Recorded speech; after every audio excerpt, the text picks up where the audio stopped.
So if you lived in ancient Bible times, odds are you lived under the authority of a king. And many of these kings claimed that they were gods, and they would even call themselves the image of God. Meaning they had authority to tell people what to do, order things to be made. Yeah, they got to define good and evil. And these kings would often make statues of themselves, which in Hebrew were called tselem, often translated as idol or image. But for Israel, they didn't view their kings as the God. In fact, they were never supposed to even make images of God. It's exactly right, and that was really unique for that time and culture. This is rooted, first of all, in Israel's belief that you can't reduce the creator God down to any one thing in creation. But there's another reason. People aren't to make images of God because God has already made images of himself. When did he do that? Well, let's go to page 1 of the Bible. And the first person we meet there is God.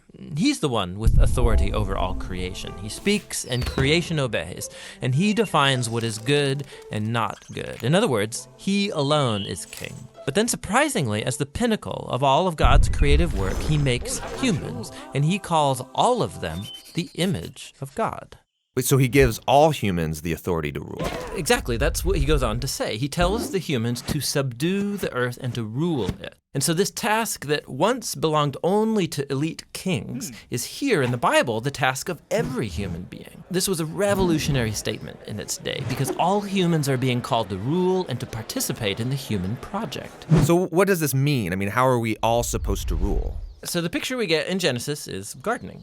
Gardening? Yes, gardening. So they rule the earth by cultivating it, by harnessing all of the earth's raw potential and then making something more and new out of it. So growing food for each other. Yes, but that also includes growing families then, which become neighborhoods, and then they create communities where people are going to work and take care of each other and build businesses and cities that will expand to new places and so on. So ruling is really the day-to-day acts of our work and creativity. Yes, we take the world somewhere. This is humanity's divine and sacred task.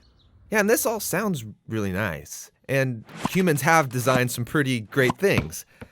But just as often we create things that cause a lot of suffering and a lot of injustice. So maybe we shouldn't actually be ruling. Yeah, so the Bible addresses this. In Genesis, what happens is that God gives humans a choice about how they're going to rule.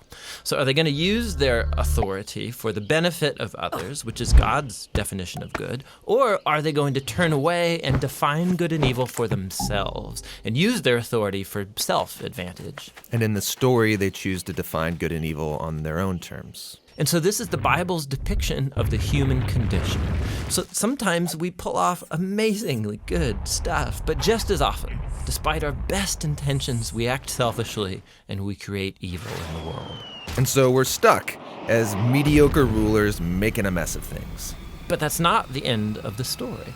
So the Bible goes on and it makes this claim that all of this was resolved when God bound himself to humanity through Jesus. And he showed us what it looks like to truly rule as a human. So what does it look like? Well, Jesus ruled by serving and by seeking the best for others, by putting himself underneath them and loving not just his friends, but also his enemies. And that's not a typical way to rule. And not only that, Jesus confronted the consequences of all of the evil and the death that we have created by our messed up ways of ruling. And he takes it. I mean, he lets it kill him.